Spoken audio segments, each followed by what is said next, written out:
We were created by Allah subhanahu wa ta'ala, and He alone knows why He created us. Some might find it absurd that a human being like us, created with such a sophisticated brain, with such beautiful posture, with such organs that are unmatched, and yet he or she only lives for a few years on earth and disappears.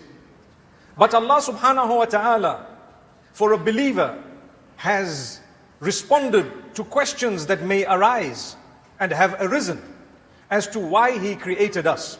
Where were we before He made us? And where is it that we are going to go? Because it is only with that knowledge that you begin to truly enjoy and cherish the life on this earth, with its problems, with its hardships, with its difficulties, because you're a believer.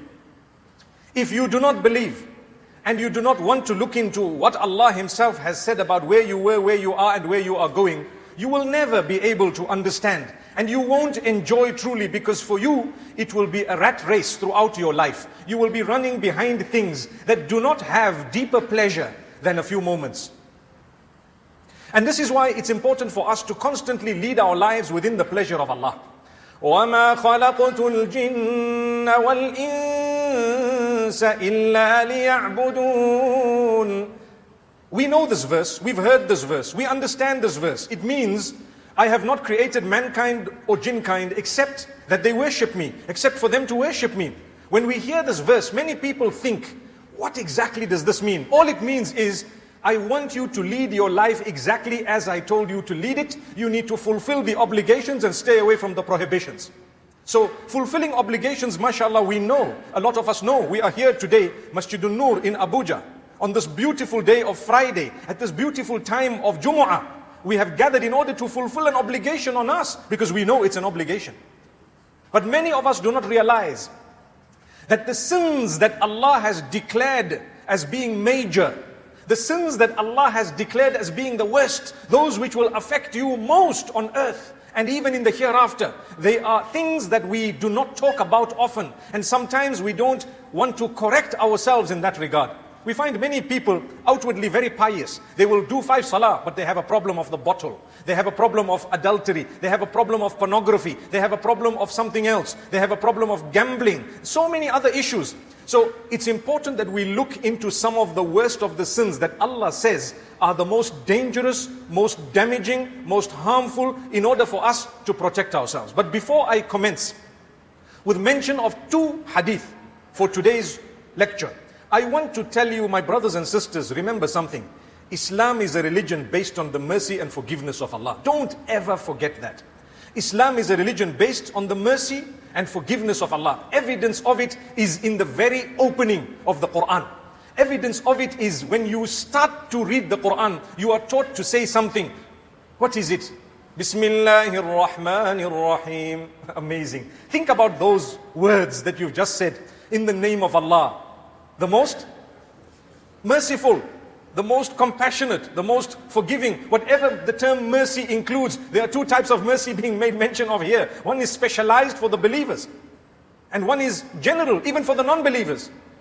So, Bismillahir Rahmanir Rahim. Then, when you start the Qur'an, what do you say? Alhamdulillahi Rabbil Alameen, Ar-Rahmanir Rahim. Notice the same 2 qualities came back. This goes to prove to you and to myself and to all those who would like to know that Islam is a religion based on the mercy and forgiveness of Allah. It always amazes me how Allah created Adam, may peace be on him and all of us, and how Allah told him not to do one thing, and that is the exact thing he did. Subhanallah. And Allah says, I will still forgive you. I heard a few words and you sought forgiveness, forgiven. Let's start a new leaf on earth. And every time you or your children do something like this, you need to also seek forgiveness exactly like this.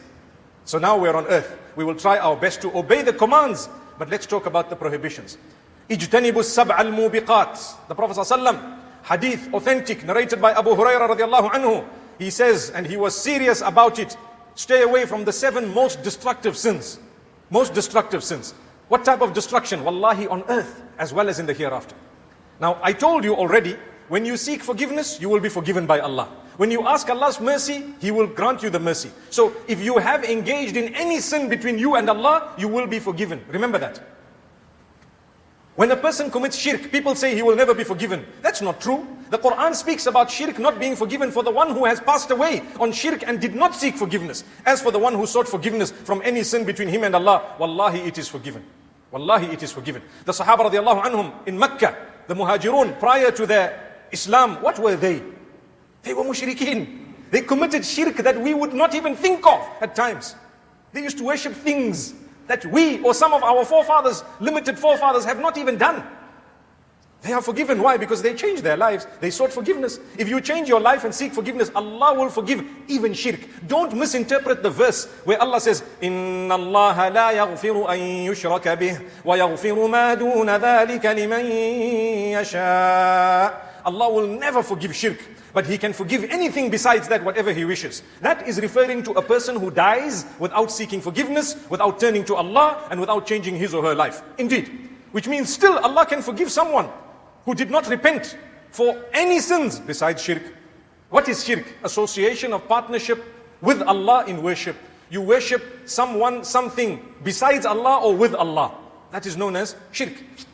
So, the first one from the major destructive sins, where the Prophet ﷺ says, stay away from 7 types of sins that are very destructive, the most destructive sins in this world and the next. Ijtanibu as-sab' al-mubiqat.